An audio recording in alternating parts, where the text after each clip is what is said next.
Before we dive into today's interview, I want to pose a thought-provoking question to our listeners. In a world where social media and personal branding dominate, how do you stay true to yourself while striving for visibility and success? Take a moment to reflect on this. And as you listen to our guest's journey and insights, consider how your path to authenticity and influence might unfold.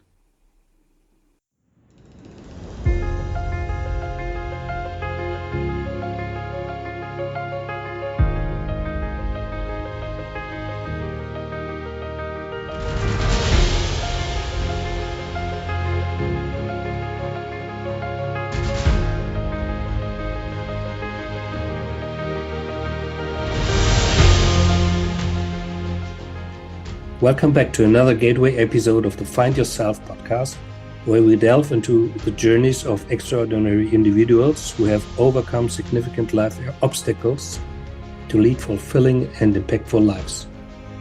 Today, we have an exceptional guest with us, Julz Vitality. Julz is a dynamic force in the world of personal development, business, and mental well-being. She's the mastermind behind Visibility Beauty, a platform dedicated to client attraction and organic marketing with a team of virtual assistants. Julz's multifaceted career includes being a travel addict, retreat concierge, and aspiring digital nomad, all while managing to be a fan of wine, wellness, and coffee. As the publisher and editor-in-chief of a digital magazine focused on self-improvement, business, and mental wellness, Julz's mission is to motivate and inspire others. She shares valuable content on Positive Impact TV, offers free tips on visibility and social media via her website prjulz.com, and maintains an active presence across various social media platforms, including Instagram and Facebook. Her approach emphasizes conscious leadership and authentic purpose, making her a beacon of motivation for many. Julz's dedication to connecting entrepreneurs, amplifying their visibilities, and helping them achieve their full potential is evident in her work.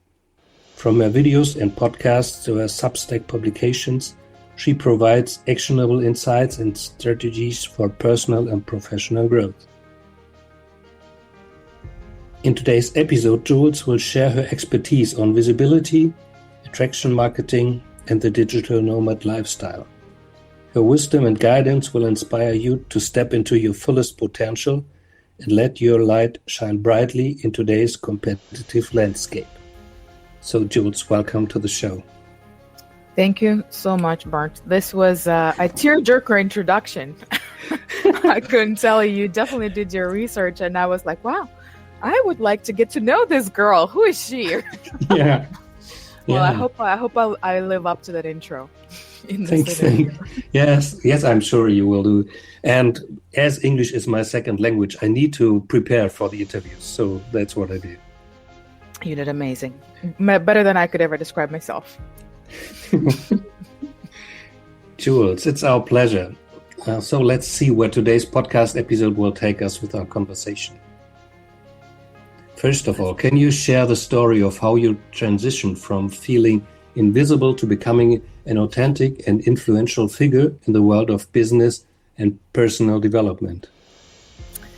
Yes, and there is a story and there is a moment. So maybe I'll start with the moment. And the moment was the day I woke up, still struggling with mental health, depression, anxiety, ADHD, PTSD, all kinds of things. And after having listened to some podcasts and watching some shows and reading some inspirational content on social media, I decided, I don't even remember how that decision happened, but I remember sitting at my desk and I go, okay, let's do this. And I opened an Instagram account. I came up with a name, Positive Impact. I put out a call for podcasts and I started interviewing people, and my show, podcast, and magazine all got born within months of that. I remember it was late, which year was it? 2021, I believe. And I set a goal that by January 1st, 2022, my first episode will be released. And, if you don't set that goal, you can procrastinate quickly. So we went live. I think I had 3 episodes recorded by then. And we went live. I had an assistant at the time, a video editor. The show went live January 1st. So I met my deadline, and I literally had no specific goal really other than being inspirational, motivational, and interviewing people who can do the same for the audience. And finding quotes, inspirational, motivational, empowering quotes, posting them on my Instagram. And again, that was the moment that it all started rolling. Yeah. Now, there was a struggle. How do I become, as you said, how do I turn from camera shy, not wanting to be on the spot, to being a host of a show or a video podcast? Well, one thing that really, really helped me, one mindset hack, I call it, is this. I wasn't the star of the show. The star of the show was my guest. I was the facilitator, bringing them to the show so that they can shine their light. And that removed so much pressure off of me. Like, I don't need to sound professional. I don't need to know what I'm talking about. I just need to create that environment for them to share and really ask them the right questions, which at the time I had scripted questions. I gave them to people ahead of time. And then I literally just read those questions. I literally, looking back at my first episode, say I sucked. Okay. Mm-hmm. But I had the passion of doing it, so I did it. Yeah. So this is the questions podcast, because questions lead, and we get a transition in people's minds by asking questions. It's not a matter of being perfect. It's just being a matter of, starting the transformation, being there and having the intention of helping people, giving people support and enabling them to get to another step in life. Yeah. Yes, absolutely. And the thing is, whether you believe in God, higher power, universe, when you set an intention, or if you formulate what you want in any way, shape, or form, you write it down, you say a prayer, you dream about something, you visualize something, it seems like the forces of the universe start collaborating to give you those opportunities, especially when you're more and more attuned to them. So I didn't really have a specific vision for who I wanted to have as a guest. I just wanted to create, my purpose was motivation, inspiration, empowerment. And people who kept applying to be my guests were life coaches.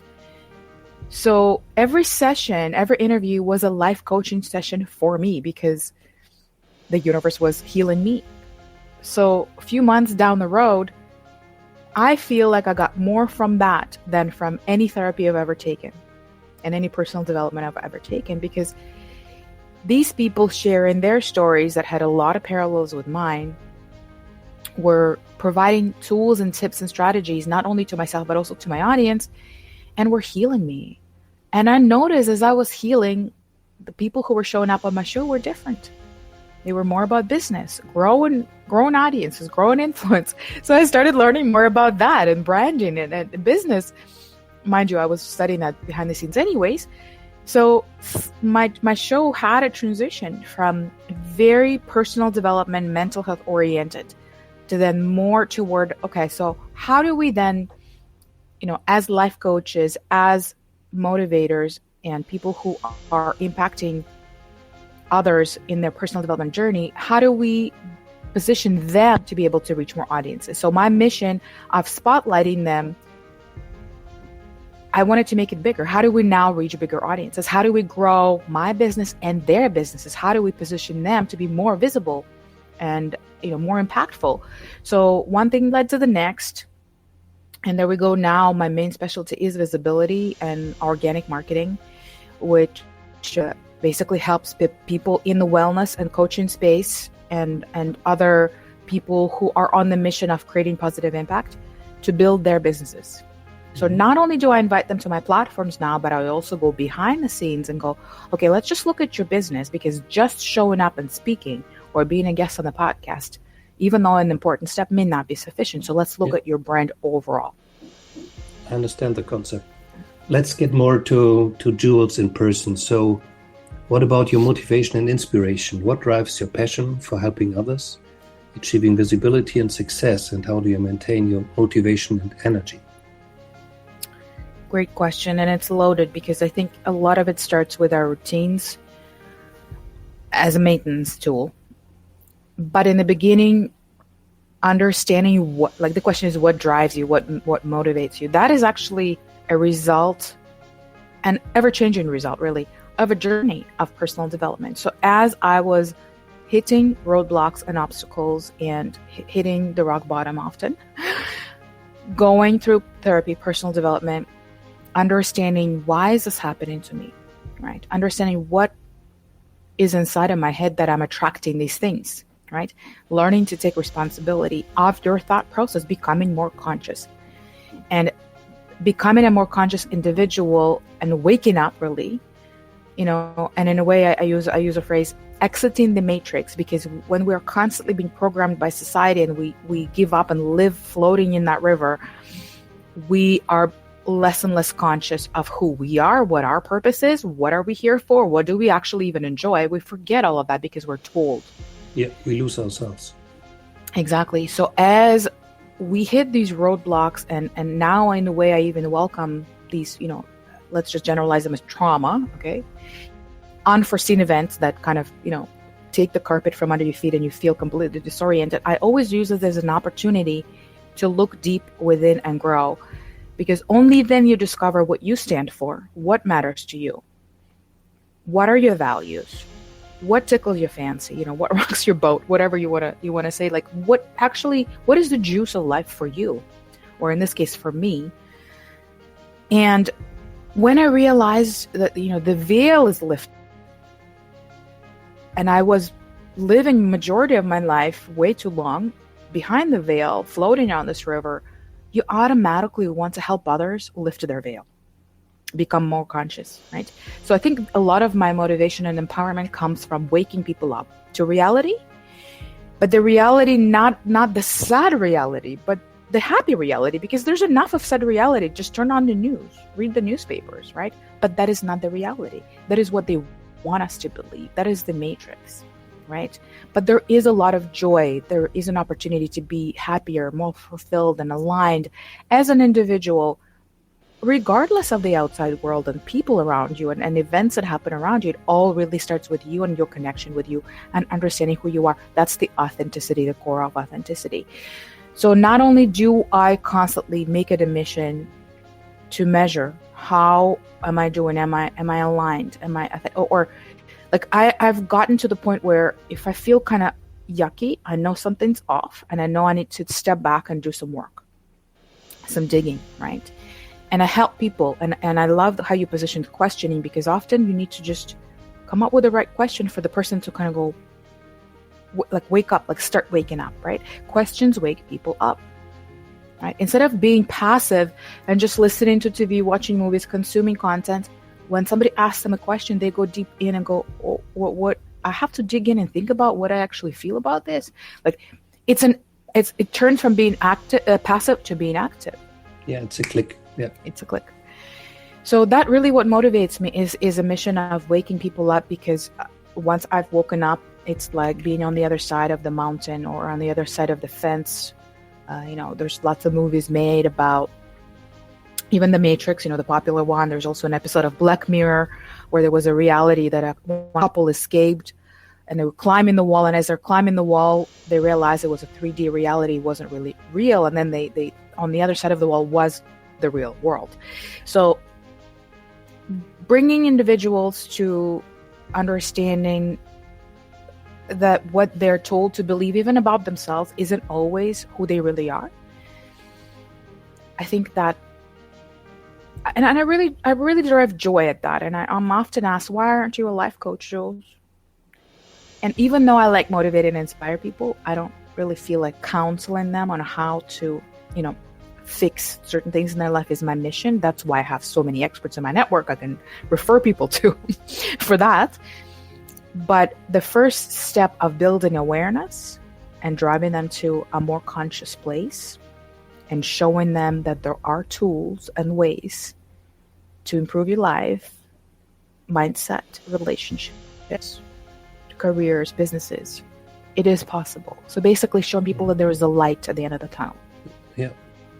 I have another question. I think we are just close to the answer. So we all face significant challenges in life, and you faced them on your journey.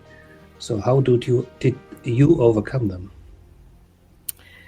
I had plenty. I'm not going to do the tearjerker version of the story. I had a couple of divorces. I had many, many moves in my life, which at first I didn't even think were a big deal because, you know, a move is a move. But my therapist told me every move is actually a trauma because you lose some connections, you lose friendship, you're rebuilding, you're readjusting. One of the moves was between different countries, languages, cultures. So I had that, you know, basically a couple of divorces, a tragic, violent situation with my parents. I basically, you know, to make a story short, had to bury them alive. Basically, they're alive and well, but our relationship was cut off in a violent way, and there was no way of salvaging that, although I tried. So I had a period when a lot of these things happened in a very, very short time.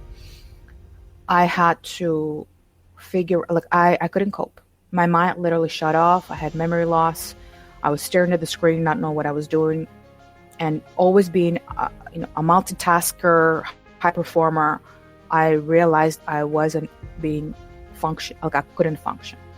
I had to take a leave of absence, start taking therapy, and one of the specialists said that when we experience trauma, our brain automatically shuts off some of the memory capacity. So it's normal to, you know, when you forget that you just put a teapot on the stove and you know, it turned on an iron, like, it's normal. It basically, you are in the survival mode. Let's just simplify that. So I was in that survival mode for some time, young children, pandemic, you know, all of that. Literally, like, wanting to just make a pot of oatmeal and just, you know, put one in one plate and one in the other and just leave me alone. Like, I couldn't even take care of my kids. And then one day I was like, I'm sick of this. I'm sick of being sick. I'm sick of being depressed. I'm sick of feeling sorry for myself. I'm sick of not being able to function. This is not me. This is not me. I got to get out of this. This is sad and bad. And therapy is great, but it just makes me relive the sad story. I'm like, no, I got to do something about it. And I realized that in that limited mental state, my mind wasn't responding. So I had to find some things outside of me that would force me to get out of it. So some of the things that I turned to, and I wrote an article about it also in one magazine. I was literally just Googling things, and I'm like, okay, essential oils. Citrus essential oils automatically lift your mood, whether you want it or not. So I'm like, I need that. I need something that lifts my mood, whether I want it or not. So I literally soaked in cotton balls and put them around me. Now, live plants do the same thing. Okay? Whether it's cut flowers or you potted plants in your house, or whether you want to go outside. Oh, this is another method, actually. Going outside and connecting with real trees. Tree hugging. It's a thing, apparently. I thought it was all foo-foo, goo-goo, whatever. No, it's nice. It's actually a real thing. You're actually exchanging energy with a live being, and you're demagnetizing the impact of, you know, even electromagnetic radiation and all of the stuff that you know goes on in your body. Standing on the ground, if you can, at the same time, that is even better. Barefoot, right? When you're connecting to the magnetic what do you call it? Circles, you know, meridians of the earth. Now, music, happy music was another tool. I made sure I was always listening to something happy. And as soon as there was a sad song that was making me sad, I turned it off and I made sure I found a good song. And YouTube also had a lot of these music sets with really nice imagery, you know, beautiful scenery, you know, nature, ocean, this, that. And I'm like, it just made me feel good. So I literally faked feeling good. And little by little, that dragged me out of the down times when my mind couldn't help itself. I'm sure there are a lot of other tools, but these are the ones that I can remember because, you know, it's been a couple years now. But literally, I think feeling like there's nowhere else to go, you've hit the rock bottom. That definitely was a component to that, because sometimes when we're just on the journey down, our mind just spirals more downward, and it's almost impossible to get yourself fall. But when you kind of like hit the rock bottom and it wakes you up and you go, okay, well, there's nothing else to lose. There's nowhere else to go. Am I going to stay here or what? Right? Some people do. Some people decide to commit a suicide. Some people decide to maybe turn to crime or whatever. Maybe they turn to addiction. There are definitely a lot of unhealthy ways of dealing with it. But thankfully, I definitely thought about a few things, but I caught myself and realized that, no, I don't want to stop here. I don't want to end here. This is not the end of my life. I'm still young. I still have a whole life in front of me. It's just something needs to pull me out of this. Mm-hmm. And little by little, I started climbing out of it, looking at positive content. I went on an information diet. I stopped watching the news. I stopped watching the pandemic reports, how many people died. That was super depressing to me at the time. And literally consuming content that's positive, looking at podcasts that are empowering, listening to interviews of people, how they have overcome their challenges, starting my own show where people were sharing their story and what helped them. Little by little, I was learning and growing a collection of tools, like a toolkit. I call it mental health toolkit, of things that can help you. I interviewed this one anxiety coach, and a couple of her tools are really cool. It's like having a sliced cucumber in the freezer, and whenever you feel an anxiety attack, you just take a slice and you put it on your face. Like you rub your face with a cold cucumber. Could be an ice cube. Cucumber is also good for skin. So interfering with your body's maybe physiological responses, interfering with some patterns of your mental and physiological responses that are trauma related or mental health related. She helped me create a few things in that toolkit, and every interview was helping me. I was learning something, and then I was creating them, even if I didn't need them at the time, but it also caused the resilience. So since then, all the traumas that have happened to me since then, I felt so much more equipped. It's like going in a battle with the armor, because you're prepared. You know it's not going to be the end of the world. You know you've hit the rock bottom and survived. You know you have a bunch of tools. So I always encourage people to learn the tools before something happens to you, because you never know when you're going to need them. Or you may have the privilege of sharing it with someone and encourage somebody else and maybe saving their life. So always, always educate yourself on mental health tools. They're always going to come useful. Yep, totally agree.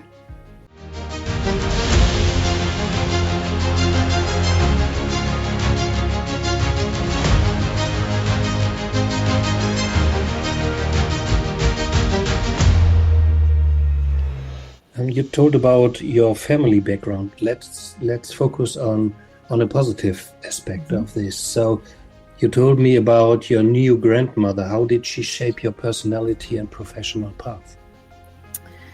Yes. So there were a couple of people that were impactful in my life.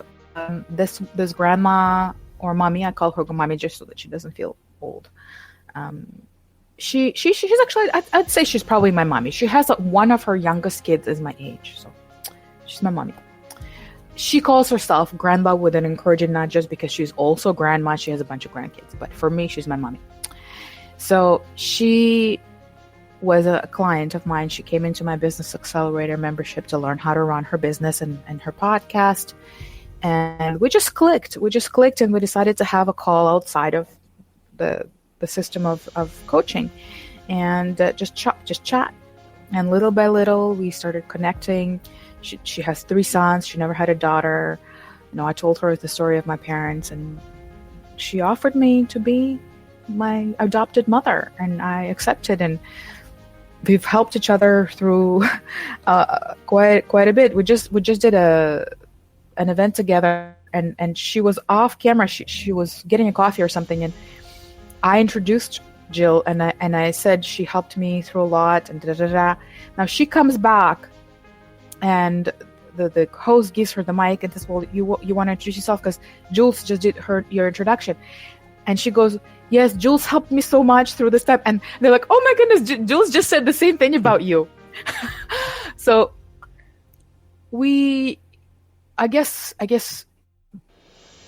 anybody, but especially women, need a person who can hear non-judgmentally, sympathize, maybe ask some questions, reflective questions. Like, are you sure?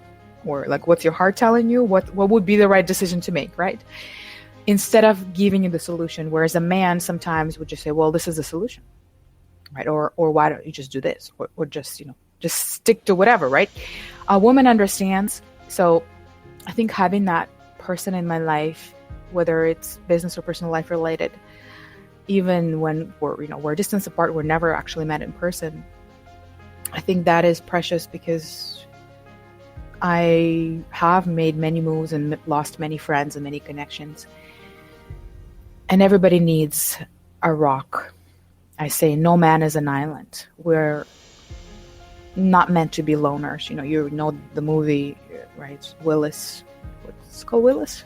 No, where he was on the island. The Rock? No, where he was on the island with the basketball or baseball, soccer ball. Wilson. Okay. Tom Hanks. Tom Hanks, yes. Tom Hanks. And No, how I know. you need somebody to talk to, right?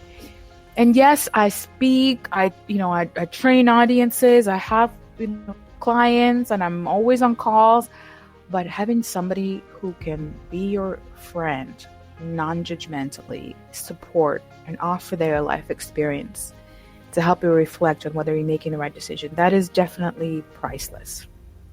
And I never had that relationship with my parents. And even if they were still in my life, I would never be able to have that relationship with them. So I'm really grateful to have Jill in my life as a mother figure, friend, whoever. And I really wish that to anybody, I wish everybody has that person in their life, whether it's their partner, their spouse, their friend, their child, their parent, or just a random person, or maybe their coach. Because often the coach is the person who sees the best in you. Right? And that's a cool part. That's why I love this business, because I speak to people who are coaches, and whether they want it or not, they're encouraging me. Right? When we invest in ourselves and our personal development, it spills over. When we fill our own cup. So, going back to your routines, guys, make sure your routines are filling your cup first. There are a lot of people who support others out of the empty cup. They go on dry. Yeah, wise words. Let's talk about lifestyle. How has becoming a digital nomad influenced your perspective on life and business? And what lessons have you learned from this lifestyle that you think is valuable for others? Thank you for that question. First couple of moves within the city, back in the truck, doing a couple of runs with the truck, felt normal. Going across Canada from Toronto to Vancouver and then back with a moving truck was a big learning lesson, because a lot of stuff got damaged along the way. So you learn to get detached from possessions a little bit. But moving from Canada to Mexico with 5 suitcases between a family of 4, leaving some things behind in a mother-in-law's house, and going, okay, we'll try it out. If we need more stuff, we'll go and get it. Okay. That was definitely a huge step to freedom, because when we were downsizing from a house to a small apartment and then making the move, we had to learn to detach from possessions. We had to learn to throw them on a classified and donate them and give them away for next to nothing. And you realize after you make the move how little those possessions actually matter to you.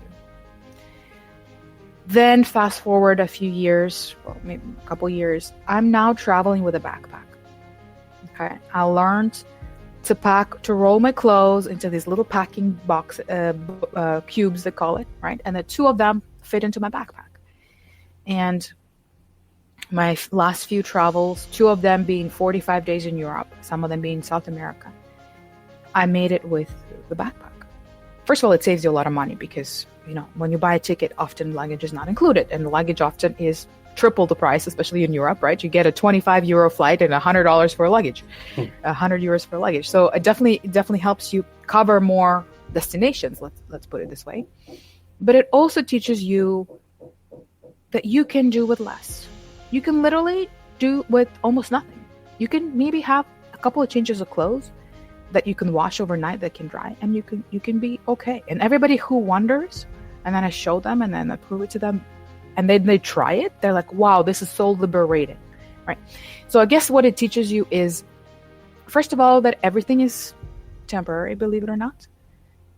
Change is the only constant in life. Learning to be adaptable and flexible and light, okay? It really makes you a lot more agile, okay? You can maneuver much more easily. You can adapt. You can choose. You can make a choice when you're not tied down by possessions, by commitments, by locations, by mortgages, by car payments. You are in a way different frame of mind, first of all, right? So location independence and freedom doesn't come just when you give up, living in one place and choose another or choose different ones. First of all, it's a mindset, and that is a mindset of freedom and detachment from possessions. In my house that I had, me and my husband at the time, we both needed to make full-time income in order to support the mortgage, the car payments, all of the insurances, and all of the bills, okay? Barely surviving, okay? I was making way over 6 figures. He was making close to 6 figures. Together, we barely covered the bills of middle-class living, a couple of weeks of vacation a year, okay? Now I live in a studio, which you can, so those of you who can see the video, basically a studio, basically like a hotel room, okay, with a kitchenette, all of the facilities that I need, with a beautiful terrace that I use as a living room. I pay less than $300 American a month for this, okay? And the only extra fee here is electricity, which ends up being $20 every couple of months, okay? I do have a car, which is very inexpensive, and so is the insurance. My phone bill is $10 a month, okay? Everything else is optional, right? How much I eat is optional. That is also, you could survive on $200-300 a month or less, depending on what you eat, okay? So what do I do with the rest of my money? I travel. So yes, I'm not a full-time digital nomad. This is my base. I do have a home, and I have 4 or 5 suitcases on top there that I haven't opened in a year. So I'm literally living, I would say, out of a suitcase, because the stuff that I have unpacked could fit in one suitcase. And that's all I use day after day, okay? Mind you, I'm in a tropical climate, so I do not need a lot of warm clothes. But what it allows me to do is explore different destinations, meet different people, look at different places, learn from the travel and experience. And the travel experience is also a mindset twist, because nothing goes as predicted. You can plan all you want. You can have the itinerary that's detailed to the latest degree. One flight goes late, your whole trip is affected, okay? One hotel has cockroaches and you cannot stay in that room, and you have an event the next morning and you do not sleep that night, your event is affected. It really teaches you to take things easy. It really teaches you to not make a big deal. It really teaches you to be adaptable. In a way, it teaches you to lower your standards, because even if you go into a 5-star hotel, it is possible that they will not have running water, or, have whatever other issue with their room, right? So learning how to travel light, how to make changes last minute, how to be adaptable if changes happen outside of your control, that's another set of life skills that you take from travel into the real life. And then when bigger things happen in life, you already have the resilience of going, okay, well, no big deal, I'll adjust, right? Because you already have that mindset. Your neuron connections in your brain are already accustomed to change. They're already accustomed to not worrying about the things you cannot control. And for a lot of people, that's a challenge. Yep.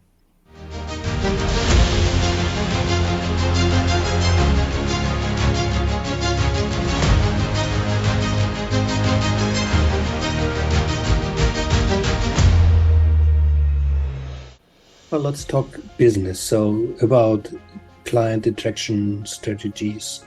Can you tell us some key strategies you teach for attracting clients organically and how entrepreneurs can implement these strategies in their business life effectively? Yes, absolutely. So let me just kind of paint the landscape a little bit. We've all seen people who claim that they make 6, 7, 8 figures. They're going to teach you how to make 6 figures overnight. They suck you into expensive programs. We're not talking about that. Okay, just to be clear, I believe integrity is one of the first principles that an entrepreneur should function from. Yeah, and we're all fed up about these offers. Exactly. So I'm not teaching people to do that. Absolutely not. So let's now look at the other side, which happens to be majority of my clientele. People who are givers. They're over givers. Okay, they'll give you everything they have for nothing. Okay. Now, then they go, well, why isn't my business growing? Okay. So the strategies that I teach often are for people who are brilliant. They have a great level of expertise, lots of personal life experience, professional experience, great skills. They just don't know what to do with it and how to charge money for it. Okay. So it's important for those people, before they enter into the online game and before they enter into the business game, before they start creating their logo and go and speaking on podcasts and stages, which is the advice that they're given often, is they first of all know what they're selling. How, and by what they're selling is how they are serving people. What are the changes they're making in these people's lives? What is their area of expertise and who are they most suitable to help? So I call it the avatar work. And thankfully, ChatGPT, general AI, is really good at that.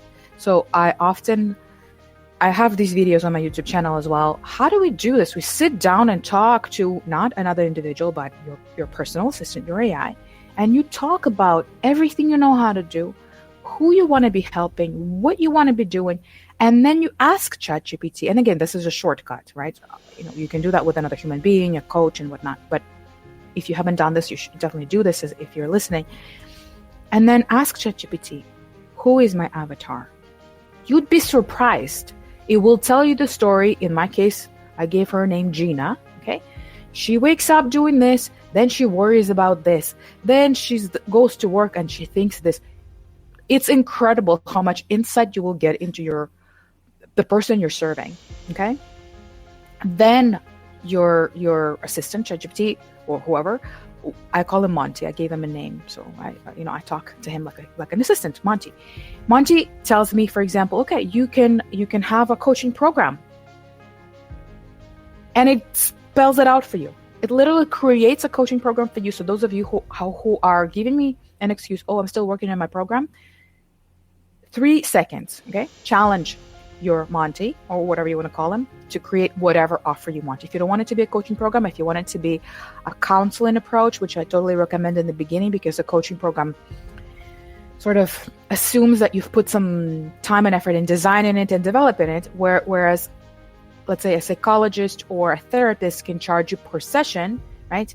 And that doesn't require creating a map for the person to go through. Plus, often in the life coaching space, people don't know where the next session will take them, right? As with these questions, one comes after the other, right? So offering people a counseling sort of container could be an answer for you, right? So okay, avatar, who you're serving, how you're serving them, what transformations or results can you offer this person? And the results are soft results, right? They're going to be more confident, or they're going to be able to look themselves in the mirror and say, I like you, right? Things like that. And in the business, don't promise anybody you're going to make them 6 figures. And often I give an example of, okay, if you put an ad out there, come to me, buy my program, I'll make you 6 figures in 3 months. What if my business is selling Avon? You can never make me 6 figures in 3 months, no matter what you teach me. Okay? So do not promise it before you talk to the person, or say, I do that for people who already have this, and this in place. I help them scale, for example, right? So that they already serve some clients. I'll help them, for example, use tech and serve more clients, right?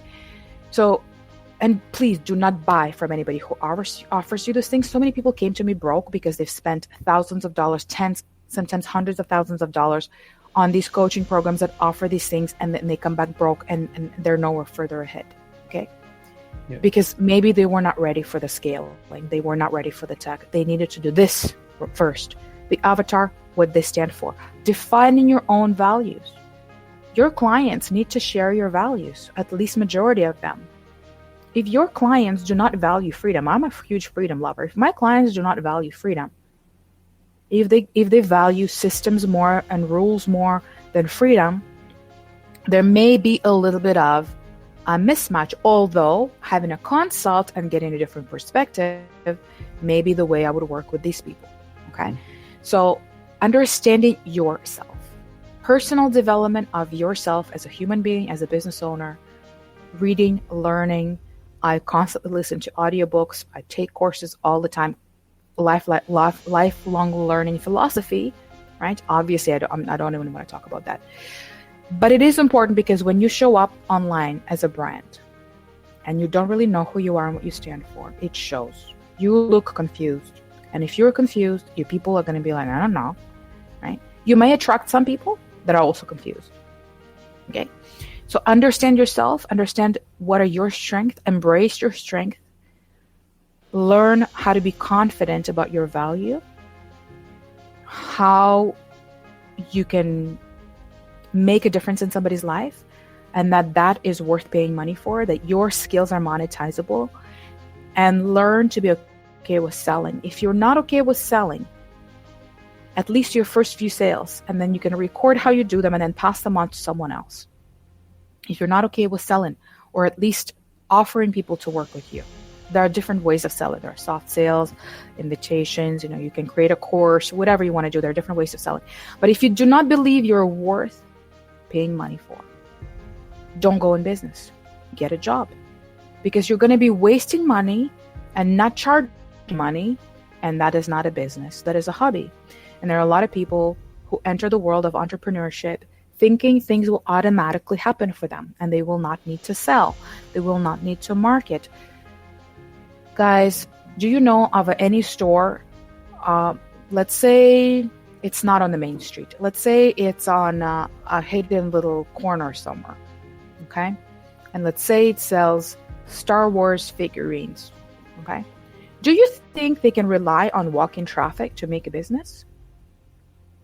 They need to let other people know that they exist.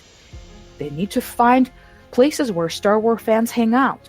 They need to go spread the word. They need to go show up in some networking events where Star Wars fans hang out. They need to go create social media pages so people can go find them, right?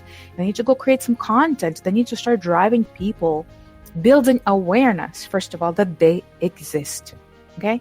That is all part of marketing. Marketing is building awareness that your business exists, what it sells, how it serves, right? Then when people come to the store, they're looking at the figurines and go, tell me about this one. Oh, when was this one made? Is this one antique? That is sales. Telling them more, giving them more information about your products or services, and enticing them to exchange money to have that transaction, that is sales. But if you do not have marketing and nobody knows about you, you're not going to have anybody to sell to. Okay? So brand awareness. And unfortunately, some people come into the online business hiding their face. We know who leads Facebook and Amazon and Tesla, right? We know these people by name, by face, by personality, right? We see them on interviews. It's not just a brand, right? It's a personal brand. So if you're not ready to be in business and be your personal brand, unless you want to build some shop, and just but that is a different strategy. I can talk about, I had an Amazon shop. That is a completely different strategy. Okay. That's numbers, but it also needs marketing. Okay. But that's a numbers game. It still needs brand awareness. So any business who comes into this, they decide to become a business. You do. So that decide to become an entrepreneur and you just think people are just going to start giving you money. You're missing all of this stuff. Okay. Creating a brand. What do you stand for? Putting yourself online in the way that you want people to see you. If you are just using personal Facebook profile where you show your dog and your plants and your breakfast, and then you try to tell people, come, I'll be your life coach, that's a little bit of a mindset game there for people to give you that trust. right? So building credibility on your social media platforms, all of them, including your website, including every time you show up and speak and be interviewed, that is all part of brand awareness and being consistent. I've seen people change from a confidence coach to a project manager to now a launch manager to an event, strategist, all within like 6 months. I don't even know what really this person does. Okay. So I think it's better to do the work before you decide to show up. Not to perfection is a threat. Not for it to be perfect, but professional enough to give you a certain level of pride in what you're putting out there and to have a little bit of feedback. I host monthly pitch parties for people to come and tell me and to each other what is it that they do and who is it they serve. And the main reason for those parties is not to tell people what they do, is to get into the breakout rooms and hear the feedback from others. Mm-hmm. What was that? I didn't catch. That wasn't clear. What was that? What did that stand for? So who is it that you help? It's to make sure that you're so clear, letting people know what it is that you do and what you stand for, so that people will refer others to you. They will remember you, right? That's valuable, sure. So that's what branding really is all about, is understanding who you are, making sure it's coming across clearly and professionally, not over-exaggerating, being consistent, okay? And when you know your avatar, you will automatically be attracting that avatar. You will produce content for that avatar. You will be addressing that avatar in your speeches versus just saying, I'm this and I'm this. You've probably seen a lot of these people. They introduce themselves and they just go on about what they are and their certifications. And I said, your certifications do not matter to this person until they know you can help them. When they are already sold, you can tell them, hey, listen, okay, I see that you have this problem. For this problem, PLR hypnosis will be a tool. For this one, NLP. And when you just tell them, I'm an NLP specialist, Reiki 2 master, it goes over their head. It goes over their head. If you want to put them behind on your wall just to look professional, if you want to put them somewhere on your pages and websites, in the About Me page, go put it there. First, explain to others what it is you do, who you help, and how. Yeah, that's very valuable. Thanks for these golden tips. And I just came up with an idea. So I know that a lot of people, they don't walk the mile. So they think if paying money to somebody, they will do the work for them, but this will not work. So it's your personality, it's your brand, and it's your intuition, your motivation, everything from inside yourself that needs to be shown and presented outside. So great point. It never works if you let others do the job for you. So don't pay them. Yeah. And you know what? There is definitely a place for a guide and a coach, right? And I help people with that in education, taking courses. You can get all the information is there. Sometimes consuming information is not enough. You need a guide who's going to help you do it. Or you need a system. Like, for example, in my case, it's Monday morning. We get out of bed, we do something every week. And then when you grow and you can't handle it anymore, yes, you can outsource. And as you said, somebody have it do it for you. But they will only replicate what you do. So if you don't know how to do it, your assistant can't possibly do better than you, right? So first, figure it out, figure out the formula, try it out, get some successes, and then you can get somebody else to duplicate it for you, right? And as you said, as your personal brand, at least set it up, get it started, start showing up consistently, then get, your social media manager or whatnot to consistently go with that voice. But if you do not establish that voice, somebody will put their voice into your content and into your marketing. And that will divert from your messaging. Mm-hmm. Absolutely.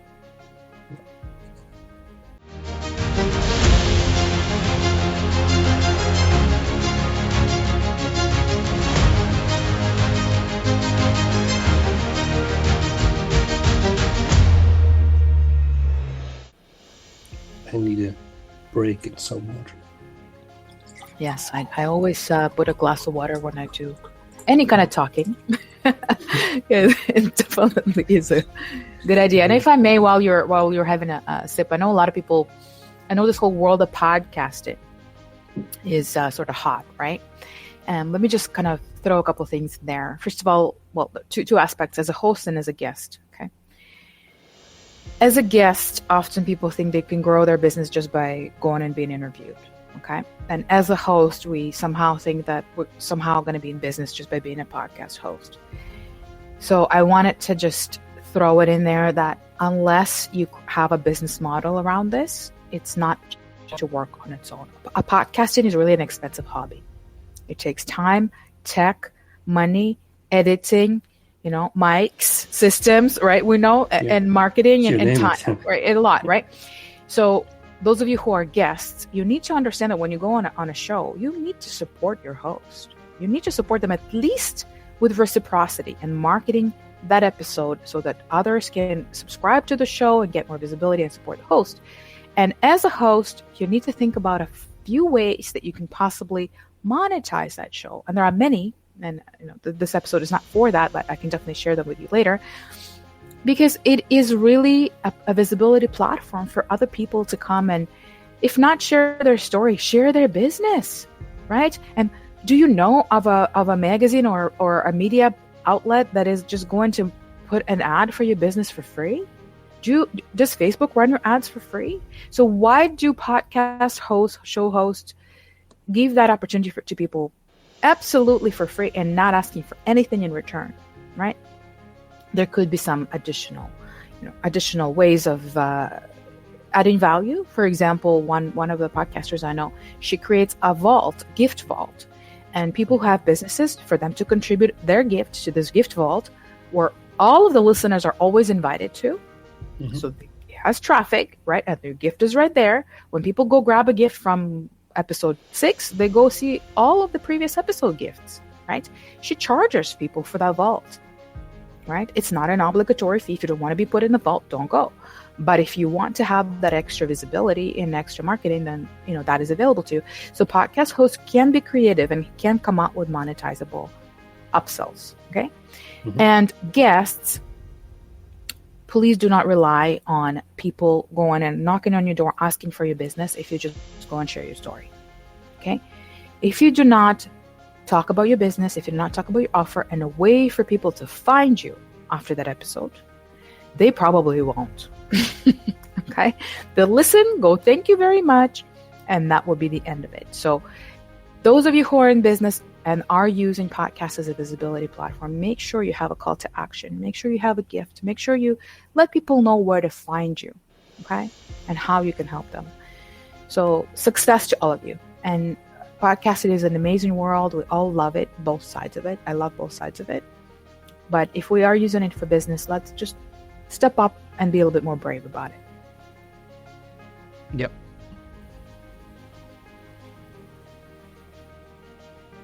Back to find yourself. Well, let's talk about mental well-being. How do you balance your demanding professional life with maintaining your mental well-being? And what tips do you have for others struggling with the balance? Great question. It is a never-ending struggle, not just between mental health, but also physical health, really personal life, okay? Outside of, so work-life balance, really, we're talking about. So I realized that I need routines. And I believe, based on people that I've served and have in my network, anybody you know, those who are successful in maintaining this balance, they do it because they've built routines around it. So basically, some of the things have to go on autopilot, so you don't even worry about prioritizing them or forgetting them. Okay? So first things, getting out of bed, feed your mind something positive. Whether it's affirmations, meditation, whatever it is. I strongly discourage looking at the news or your social feeds first thing in the morning, okay? Gratitude is a great exercise. You can, one of the habits I loved, I learned it from Abraham Hicks, I believe. Just saying thank you to, as you're moving out of bed, as you're moving the first leg, left leg, let's say, if you're on the left side, thank you left leg. Thank your right leg. And you just start thanking your body parts as you walk to the washroom. Okay. And as you're, doing your thing in the washroom, thank your bodily systems for doing the job without you having to give it a thought. Okay. Appreciate your physical body, your container, right? And then the fact that you woke up that morning, right? Then look outside and thank yourself or, God or universe for seeing, being able to see, being able to touch, look, your senses, right? Gratitude doesn't have to be for something that happened in your life. It can be for what continues happen, for being able to do what you're able to do, okay? For living another day. If you're able to be grateful for more things, be grateful for more things. If those are the kids you hug in the morning, be grateful to them. If it's a spouse that's there for you, be grateful to them. Maybe even tell them. It wouldn't even be better if you could tell them, I'm grateful that you're here with me, okay? So start your day with gratitude. Build in as many positive little aspects into your morning as you possibly can. There's lots. Then same thing before bed, winding down sort of in reverse the same way, right? Feeding your mind something positive, being grateful for something maybe that you want to notice from the day. Okay, so that frames our day. Now, I also frame my weeks where I block times for things that are important to me. I am committed to working out so many days a week. So I sort of mentally, when I plan my week, go, okay, I'm going to work out on these days, morning, evening, or afternoon. And I sort of mentally commit. You can also commit on your schedule, block off the time. The way I do it is I do not start my calls until a certain time to give me time in my morning to go and do my workout. Okay. Doesn't happen every morning, but I leave that time.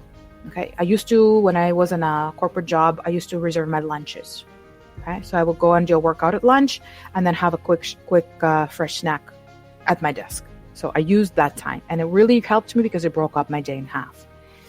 So those are wellness routines, right? So contributing to your physical activity, any kind of activity that you like to do. You don't have to work out. You can choose, stretching, or you can choose to maybe on the weekends to go and play your favorite sport, be it badminton. You have to move. Chess doesn't count. Chess counts for your mental exercise. But you definitely need to move. Moving has proven, super beneficial for your mental health. So not only for your physical health, not only for your strength and being able to be productive and, having optimal performance as a business owner, but also to your mental health. I feel, and many people would agree, detoxifying effects of sweating when you work out, they literally clear out my mental junk. I can start a workout with a mind full of worries and concerns, feel sorry for myself, whatever, okay? And I leave without any of that. I leave energized and with a positive attitude. I don't know how that helps. I don't know exactly how it works, but it does, okay? Oh, interesting. Yeah. And the more you sweat, the more it works. Okay? So really, doesn't matter what's in between, okay? I think saunas have the same effect. So whoever of you needs to sweat, go and sweat. So movement in general, I think, has also that effect. Listening to music during that workout that is positive. I find subconsciously we absorb lyrics. So if you're listening to something about breakups and drama and, whatever, something aggressive like rock and you leave with that agitation in you. So be careful about the music. Be careful about the lyrics. Be careful about the tone of music. I love some of the rock. Sometimes I listen to rock, but I've deleted the rock that is depressing. And I left the rock that is uplifting. You'd be surprised how much wisdom is sometimes in these songs, right? So just be careful about the music. So that would be just, my word of caution. Also, music helps me throughout the day. I have frequencies that I listen to, melodies that have frequency, for example, of abundance, or frequency of relaxation, or frequency of Reiki, where, Reiki music where I'm not feeling 100% well, I'll put Reiki music in the background. And I don't even know how much I believe in it, but I think there's no harm. So I'll let it play. And a few times it really, really helped me overcome my illness. So learning what makes you perform better and building that into your environment, into your routines, clearing out your environment of junk and destructions. Okay. Minimizing things. I think more of a minimalistic lifestyle definitely helps me. I don't have a lot of stuff I'm carrying around. Cleaning your place once in a while helps. It's like a mental reset. I literally feel more productive working after I clean the house. And when I look around and I'm like, I don't want to look left, I don't want to look right, because I've been piling stuff in those corners, it starts, affecting my performance. So then when I do have the time reserved for work, there are many, many strategies to use, and I'm not a pro at this. I will admit I'm not an optimal performer because I do have ADHD. So I get distracted. I go onto the tab thinking I'm going to do something and I forget what I did for, and I went checking my email, click on the link, and I'm lost. Okay. So I have to kind of monitor that. So I take supplements, natural supplements to increase focus. I strongly believe in, trying the natural way before you go with a prescription medication. So anything like that. I also try to take breaks. If I know I'm exhausted, I take breaks. And I think this is a lot of this other stuff is self-explanatory, but if I could just share one gem of wisdom with everybody, is have grace with yourself. If you are resisting something, you're tired, you're not performing right, and you just feel obligated to finish something, not only will you hate the time doing that, you will probably do a crappy job. You're fighting yourself. Yeah. Have the grace to give yourself a break.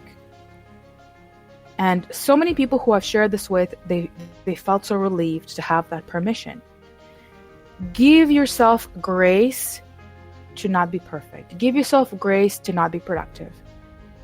To cheat. I'll say that. To cheat meaning, let's say you reserve 2 hours to be working, but you're not being productive. So if you want to go take a nap or go for a walk, or go get that dessert you've been craving and have a coffee and sit outside and look at the sky, do it.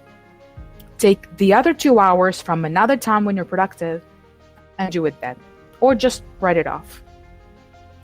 Being more in tune with your own mood and energy level, and goes the other way, because there were some nights way after dark, I was sitting outside on my patio working. Sometimes, don't judge me, with a glass of wine.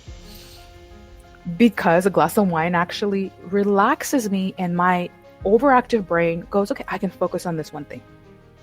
Okay. So knowing yourself, this is what works for me. Do not recommend it for people who have addictive personalities, but it works for me. And I know actually a few coaches also with ADHD, as we're having a call and I'm like talking about this, she lifts up the glass. She's like, what do you think I'm doing? So know yourself, know your body, don't overindulge. But if you do need to give yourself a break, give yourself a break. So that would be my word of advice. Create structures and routines around yourself that will help you sustain you, move you through while not a pilot.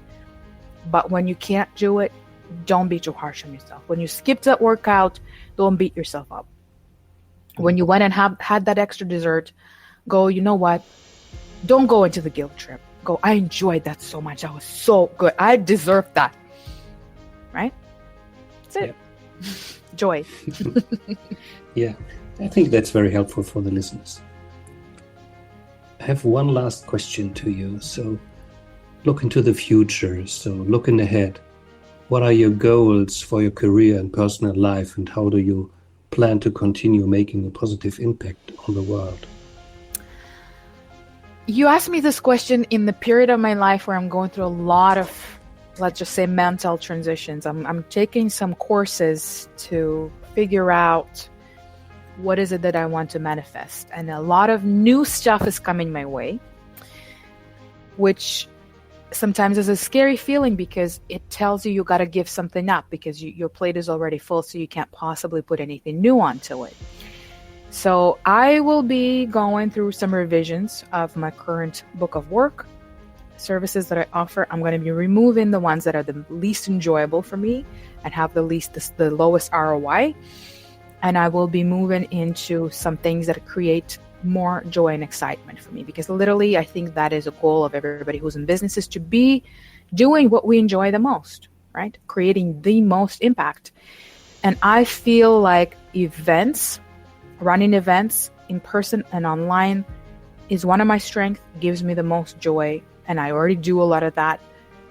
And it's time to face the reality that this is really the core of my business. Most of my newsletters are announcing events that we're holding, right? Whether it's bringing people on to speak as a workshop or networking or whatever it is.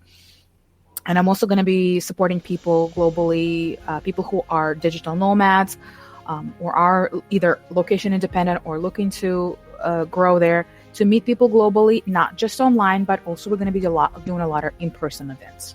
Okay, so where people can get together, get to know one another, build friendships. I think in this world, we may already have a relationship, or we may be looking for one. We may have work associates, or maybe looking for one. I think friendships are fleeting.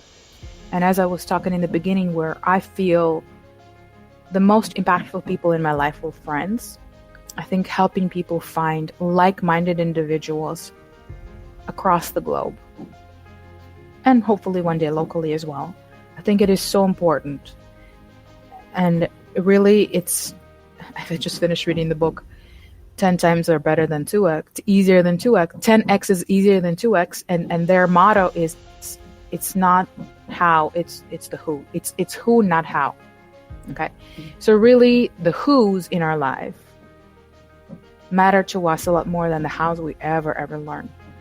So in a way, I'm aligning more with my mission that I had since I was ever, a kid, a teenager, a young adult, always bringing people together, always helping people find new connections, new friends, coming back into that circle 10 years later, only for me to find out, oh, that person's still a friend with this person. Oh, these two got married. It's amazing and rewarding to me, connecting people. So that is kind of where I'm moving into. So supporting other community leaders, collaborating with other community leaders, cross-pollinating communities. So let's say, a gym network owner who built the community of gyms, and let's say a networker who brings people together in fitness events, right? So those two people have a perfect collaboration together, right? They serve similar audiences. So this is what I'm going to be looking for, is connecting with people who share my values and my, vision to basically make this world a smaller place, really, bottom line. Okay. Thank you. So we are approaching the end on this interview. Is there anything left we need to discuss now?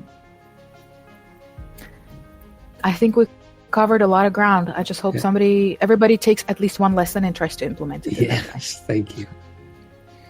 Don't miss to connect with Julz Vitality. Learn more about how you can elevate your visibility and unlock your path to success by scheduling your complimentary visibility strategy session at the prjulz.com. I will put it in the show notes. You can also follow her inspiring journey on her YouTube channel. Julz, thank you so much for joining us today and sharing your incredible insights and experiences. It's been truly inspiring to hear about your journey and the impactful work you do. To our listeners, thank you for tuning in. Remember to stay mindful, keep improving, and continue your journey towards your more fulfilling life. Until next time, take care and stay inspired. And to all our listeners, thank you for joining us today. If you found this episode helpful, please subscribe, rate, review the podcast. Your feedback helps us continue to bring inspiring and transformative content. So stay tuned for more empowering conversations on Find Yourself, the Questions podcast. I hope this episode inspired you to ask questions and discover yourself. Join us tomorrow for more insight questions and next month for inspirational discussions on your path to personal growth and happiness. Until next time, stay mindful, confident, and let your light shine brightly. Goodbye. Maybe you're just a question away from your best year.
Thank you. Wonderful. All right. Thank you. Take care. Have a good evening. Have a good evening.